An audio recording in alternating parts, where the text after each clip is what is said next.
Mike and Virginia Chevalier are not only diehard Broncos fans, but they've supported DNVR for a long time as DNVR members.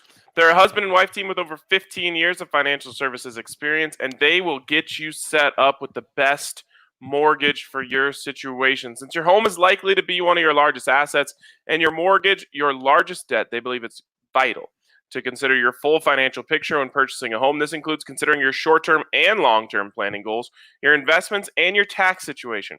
Mike and Virginia will work tirelessly to find you the best loan for your situation. So visit them at DNVRmortgage.com and get entered to win a free DNVR shirt or hat when you do. But more importantly, get set up with that free consultation to discuss all of your options. That's Michael Chevalier, NMLS number 1931006, and Virginia Chevalier, NMLS number 1910631.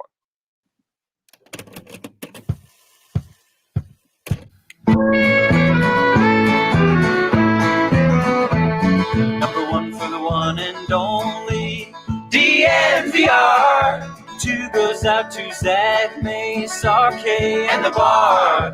Three for Mr. B in that old trophy case. Number four, we're still waiting for. Well, bring on the chase. Out on the field, a mile high, Broncos win is our desire. Couple with a breakfast crew and a friend, bleed orange and blue to the bitter end. Come and join us at the DNVR. We are DNVR. Good morning, happy Monday, and welcome into the DNVR Broncos Podcast presented by MSU Denver Online. Make sure you check out msudenver.edu/online to see all they have to offer.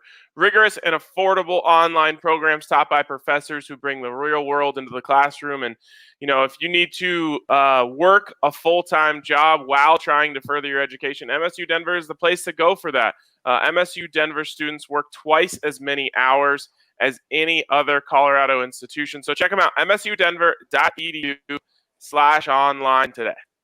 My boys, what's up? Happy Monday, fellas. I'm happy to be able to talk to you guys today. And man, the good news in Broncos country, well, it's Christmas week. Yes, I think, everyone is excited for a little winding down time. I think everyone in Broncos country could use, a couple presents this year, and maybe sometime this week we can talk about what Broncos fans should be hoping to see under the tree. But obviously, Drew Lock is the main topic of conversation right now, and it's crazy to think about it. But on Saturday, that's going to be hard to remember. On Saturday, Drew Lock completed his 16th start in the NFL. So starting really this coming week, we can no longer say he's basically a rookie. Because I've been throwing that around a lot. And I believe it, especially considering they didn't have a real offseason this year. But 17th start coming up this week.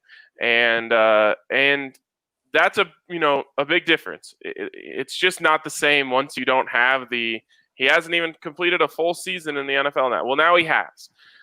So let's talk about it, because I think it's interesting to reflect on the 16 games as a whole in which Drew Lock and the Broncos are 8-8. But more importantly, I look at the stretches in there. Started off so hot. The 4-1 finish last year, 7-3 touchdown to interception, was awesome. And it had everyone's hopes really high. Well, then there's a big lull there in the middle.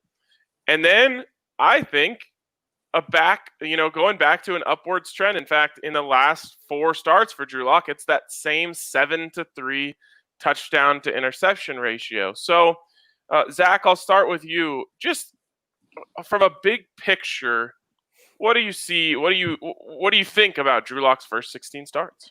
Well, I think there's two big things when we take a step back and look at the big picture. And the first is, let's look at the numbers on a 16-game scale, because that's how we evaluate quarterbacks, is on a 16-game scale. And I got to say, these numbers were better than I would have thought they would have been. So 8-8 as a starter, 500 record. Obviously, we know that's come down from last year, but still, first 16 starts, 8-8. If he did that as a rookie, started all 16 games, you'd probably feel pretty good about that.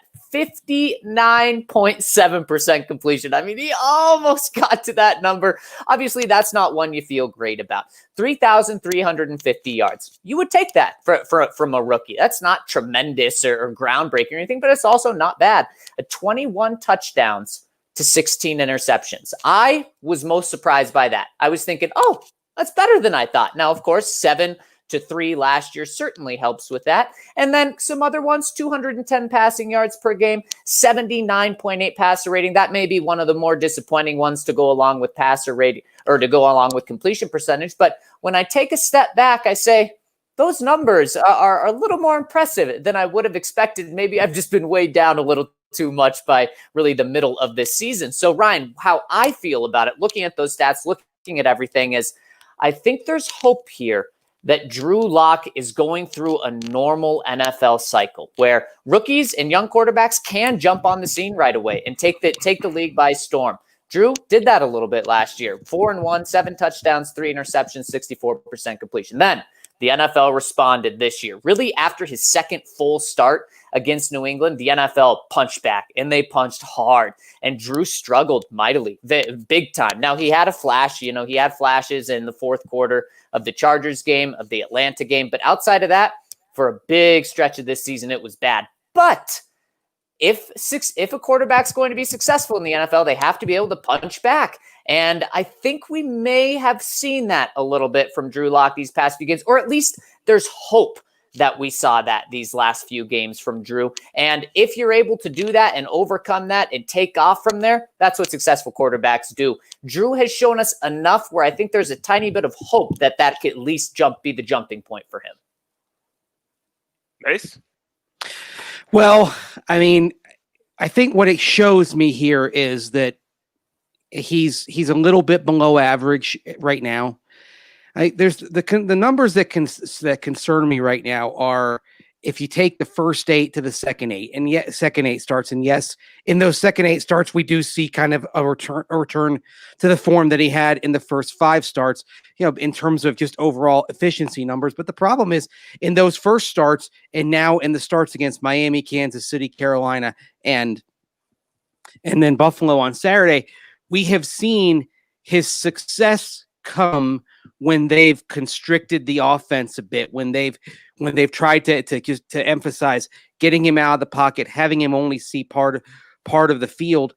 And unfortunately, because those are his most successful stretches, the concern I have is that his ceiling may be more limited than people hope. And if that's the case, then I think at the minimum, you need to have somebody else in to provide competition. That's sort of where I'm at. He's built his way up to average. So he's out of that realm where we're talking about, oh, it's nothing but guys who failed in the NFL.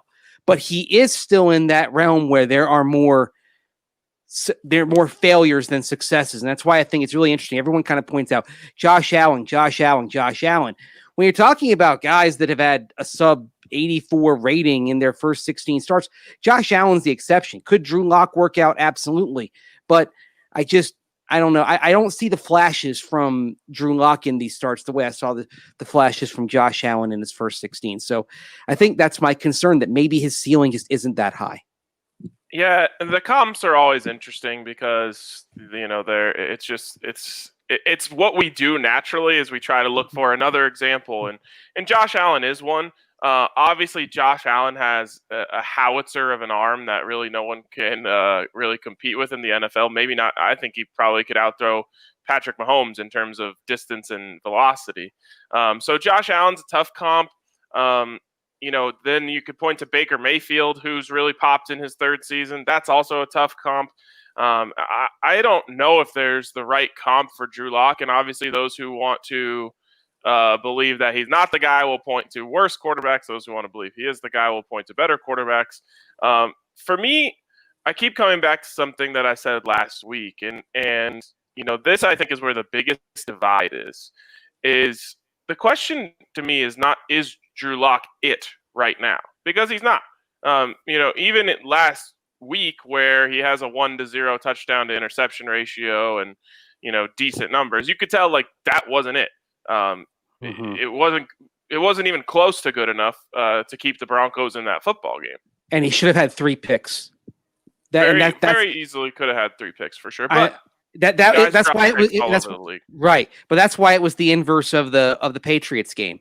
Clearly, in the Patriots game, he was better than any data showed. And I thought on Saturday he was worse than the data showed. So it's funny, like how over 16 games, that's why the 16-game sample is so interesting, because usually that is enough to where you start seeing the positives canceled out by the negatives, the aberration at one end canceled out by the aberration at the other. And so that's why I think now we can really start wrapping our arms on what Drew Lock is and might be.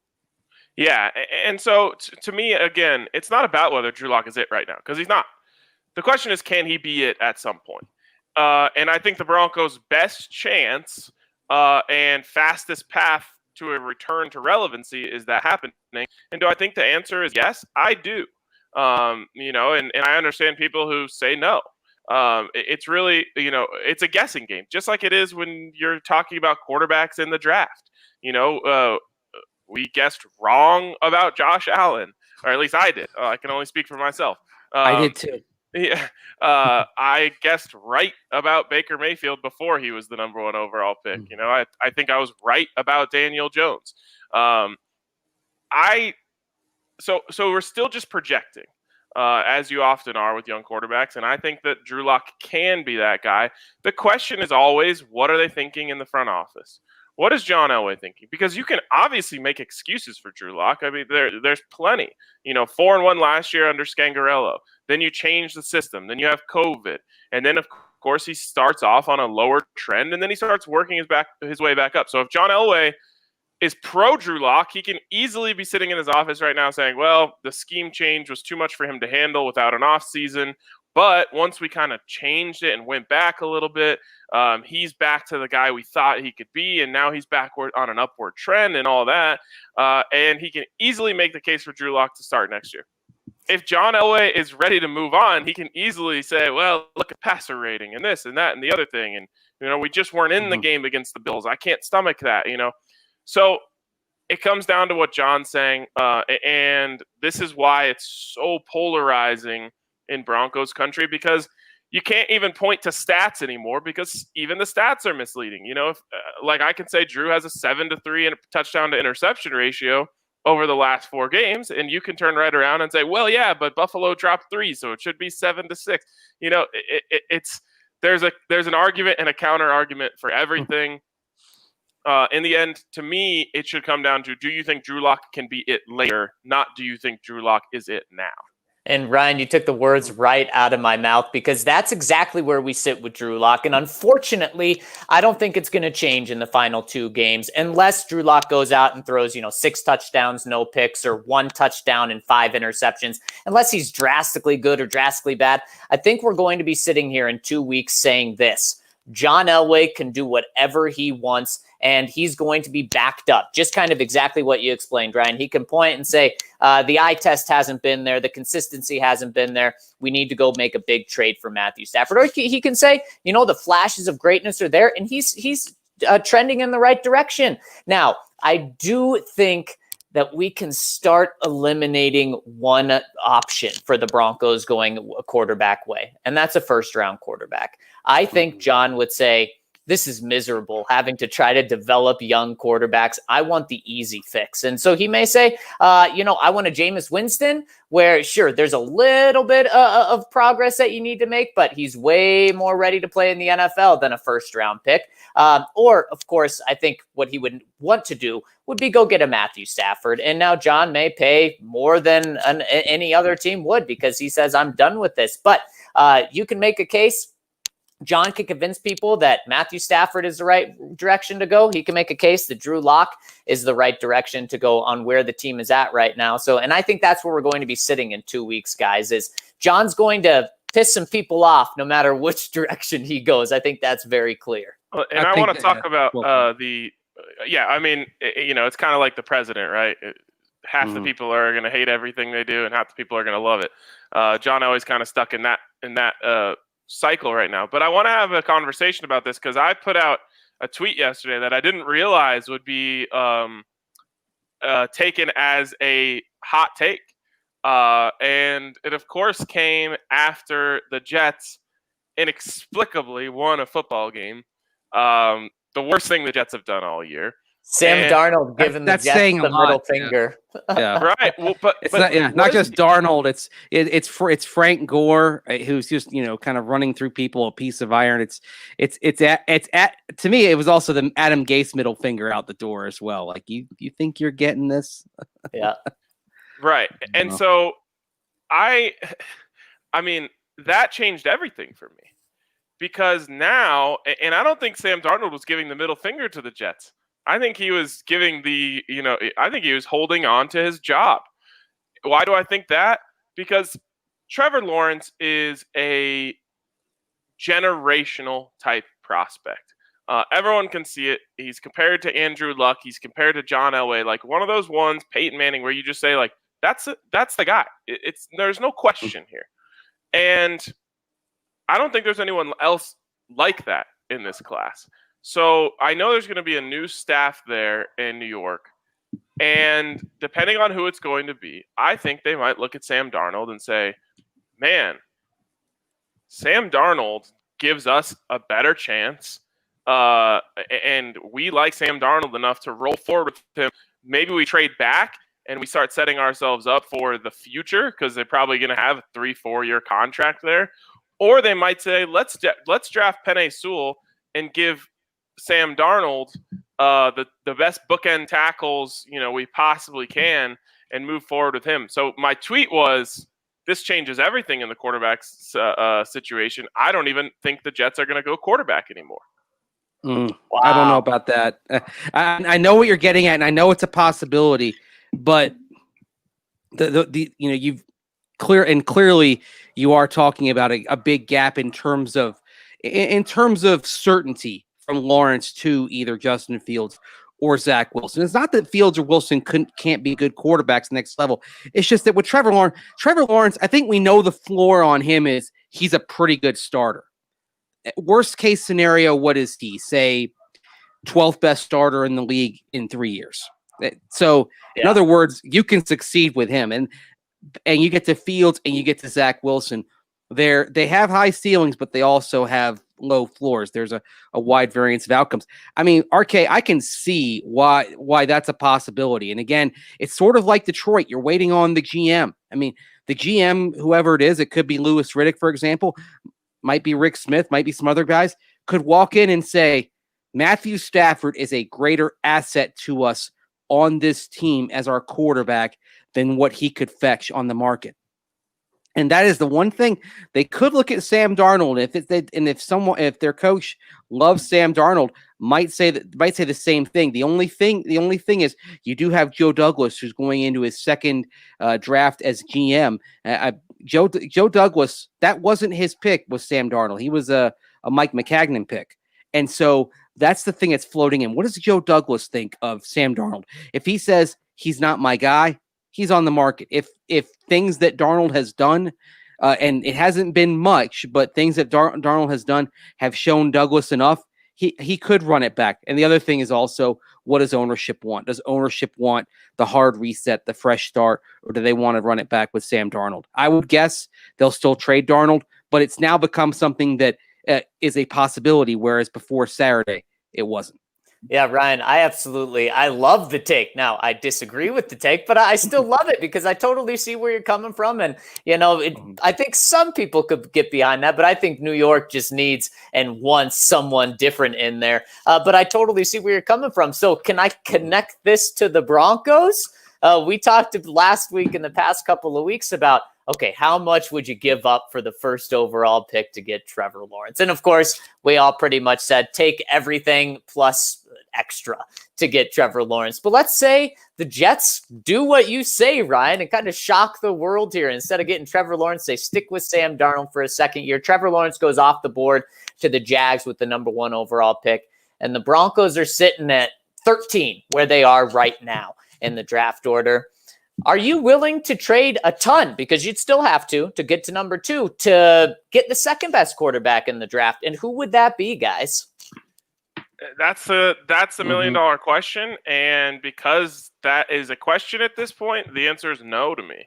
Now, I came into this college football season really high on Justin Fields, and I honestly thought that by the end of this season, there would be a conversation to be had. Now, I think it would end up the answer would be Trevor Lawrence, but I thought that Justin Fields might go ahead and play so well that there was a question about who is QB1. Unfortunately, it's gone the other way.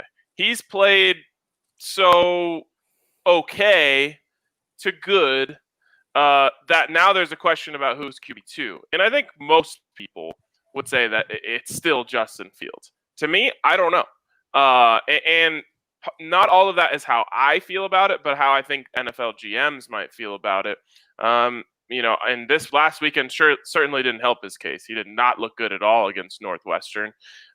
So because it's not so clear cut, if there were 2 QB1s and everyone is just, the question is, can Justin Fields do enough in the college football playoff to surpass Trevor Lawrence or something like that? And maybe he could just go ball out and not surpass him. But if he goes and they win that game and he plays amazing, I think he will re-solidify himself as QB2. But again, now I think it's up for debate, and so I would not sell the farm to go up and get Justin Fields or Zach Wilson for that matter. Yeah, I think that's totally on point. And really, if you are looking at quarterbacks, you're probably not wanting to move up, but you're thinking, if you like Mac Jones, are you sitting there and waiting? If you like Kyle Trask and he goes down to the Senior Bowl and does well, again, the question I have on him is, what is he going to do when he gets away from Kyle Pitts, who's already opted out of the bowl game for Florida?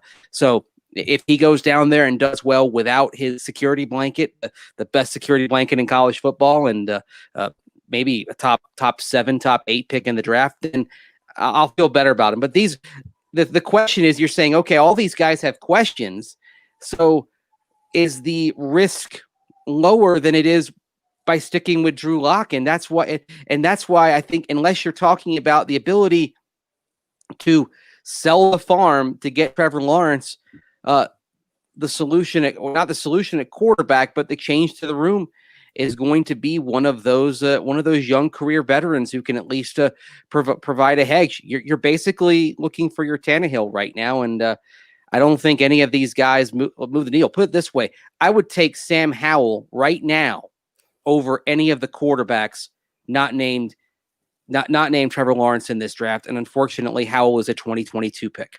Yeah, and fair. So, guys, I have one more scenario for you. Would you rather have a first-round quarterback that gets to 13? So let's take Fields and Wilson off the board, because I think those guys will be gone. So Mac Jones, Trask, any of those other guys at 13. Matt Stafford, because you trade that first-round pick for Stafford, or Drew Lock plus a defensive lineman, a cornerback, someone like that, because we've said, hey, they're probably not going to go offense if it's not quarterback in the first round. Man, it's a really good question. And I guess it just comes back to, what are you looking for? Are you looking for the quick fix? Because Matt Stafford is better than Drew Lock right now. I don't think anyone is debating that. And you give Matt Stafford Jerry Jeudy, and you give him Cortland Sutton, and you give him KJ Hamler, and you give him a solidified offensive line. I mean, it's probably, you give him the best team he's ever been on, then you might have something special there. But how long of a fix is it? He's obviously dealing with some nagging injuries. I don't know. For me, I think I go Drew Lock in the draft pick, and if it doesn't work, well, you start over. And what I want to say about this before we finish, and I guess, Mace, I'll let you answer that first. Yeah. If Stafford's available, great. But the thing is, this is where we have to kind of divorce ourselves from what we might think or what's right long-term for what the Broncos might think. Because if you're thinking long-term, hey, if I go down, if I go down in the Senior Bowl in a few weeks and I kind of see it and hear it and I know it in my gut on Kyle Trask, if I dive into Mac Jones, watch Mac Jones here in the playoffs, see it, feel it, know it in my gut, I'm okay with them taking a quarterback and going young. But the problem is, John Elway's in his contract year. Vic Fangio is in basically his win or else year. The seat is going to be warming up as we get into 2021. Are either of those guys going to say our best option, if it's not Drew Lock, is somebody in the draft other than Trevor Lawrence? Or are they going to say, give me the guy who, at least in the words of John Fox, has some skins on the wall? Or in the case of, say, Winston or Sam Darnold, or even Mitchell Trubisky, these guys who have started, maybe Marcus Mariota as well, maybe they can be your Ryan Tannehill. It would be really surprising to me, to put it kindly, if Vic and John said our best option, if it's not Drew Lock, is somebody in this draft, because of how the clock is ticking on their statuses. I think it's very clear right now that John Elway, even with Drew Lock in this consideration, would choose the Matthew Stafford route because, like you said, and not only is it their best opportunity to win right now, but let's say John does that this offseason, he's probably getting a little credit. A lot of heat's been taken off his plate just going into the season, and there is a lot of heat, a lot of pressure on him and Vic Fangio. So just for those reasons, I think it's easy that in John's eyes, it's Matthew Stafford. Ryan, what were you going to say? So I just wanted to go through the options here as we finish off, and I just think these options are a lot more slim than everyone else thinks right now. I don't think Sam Darnold's going to be out there. Now, maybe he is. So if he is, that changes things a little bit for me, just because I would be interested in that. Obviously not for a first-round pick. Matthew Stafford. The Lions are 5-9 right now, so they're bordering on a top 10 pick. I don't think he's going to be available. I just don't see a new staff coming in and saying our best, option here is to move on from Matt Stafford. Carson Wentz, that's being brought up a lot in the comments. There would have to be some crazy contract restructuring, and we talked about it last week. Like I was thinking maybe like some sort of restructure where they give him like a $50 million signing bonus to sign a new contract where he's very cuttable. And it's almost just like a buyout clause where they're just like, here, take your 50 mil and let's go our separate ways. It's a good gig if you can get it. Yeah, wow, it is. Otherwise, if I'm, Carson Wentz, I'm just like, I'll take the money, So I don't think that's on the table. Matt Ryan, that's maybe on the table. I don't think anyone gets too excited about that. Yeah, that, like Detroit, it depends on who the head coach and the GM are. I mean, actually, to be honest with you, I'd be more excited about Matt Ryan than Matthew Stafford. Yeah, I don't know. I have a hard time getting excited about that. But what don't you like about a guy who's been the MVP? I feel like the NFL has passed him by a little bit. The statue quarterback is a species that's going extinct a little bit. Hey, he ran for a first down yesterday. Really quick, I think Davidge points it out, says Matt Ryan reminds me of Cheerios, very plain. Yeah, I don't know. I want a quarterback who can move a little bit. Even Drew Lock is on the low end of how much I want my quarterback to be able to move, and he can move. Yeah, he can move, but sometimes he can't get away. When he got tripped up on Saturday, it kind of proved that everything that's on the film was there at Mizzou. There was a play in the bowl game against Oklahoma State where he tried to get away. Kind of the same thing happened. He couldn't quite escape, didn't quite and have enough juice in his wheels there.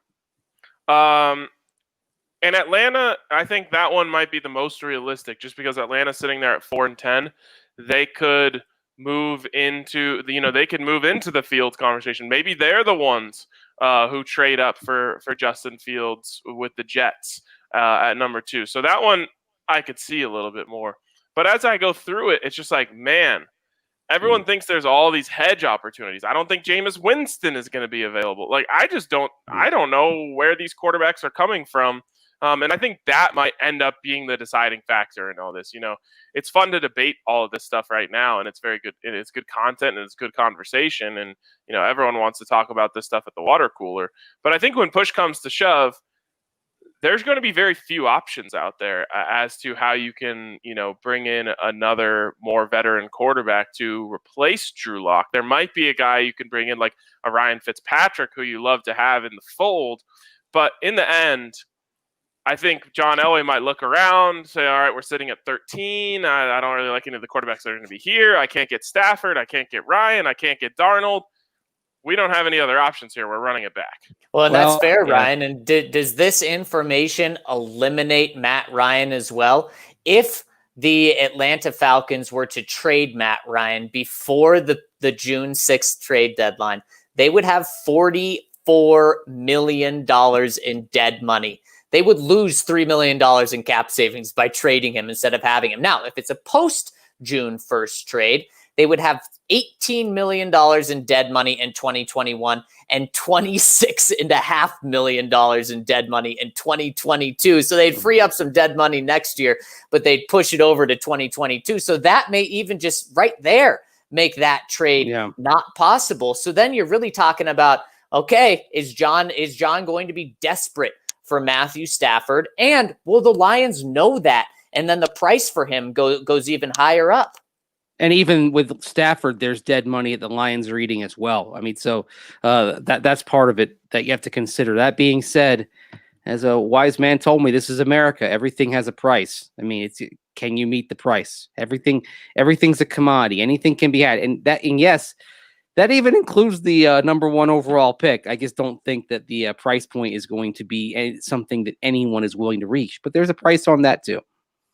Yeah, and the milkman here in the comment section has a good point here. He says Ryan is loaded with weapons and is still pretty average this year. I mean, he might be the one guy where you can't point and say, well, look at the upgrade weapons he's going to have in Denver. I mean, he's got a first-round pick in Hayden Hurst. He's got a first-round pick in Julio Jones, a high first-round pick in Julio Jones, and a first-round pick in Calvin Ridley. And, Hurst is obviously in his second stint. But Ridley and Jones, I mean, those are two big-time first-round hits, obviously. Mm-hmm. So you can't point to Denver and say, well, look at how much better the weapons he would have. As you can do that with a lot of other quarterbacks, especially Sam Darnold. I'm excited for Trevor Lawrence because I'm probably going to have him in my Dynasty Fantasy League. And I think the weapons that he's going to have in Jacksonville are a hell of a lot better than what he would have gotten in New York. Yeah, they're actually poised for a quick turnaround here if they get this right. Just kind of looking at some of the pieces that they have and looking at their cap room, they get the right coach. I could easily see Jacksonville winning 10 games next year, just like that. Yeah. And Ryan, you gotta love it for your guy LaVisca.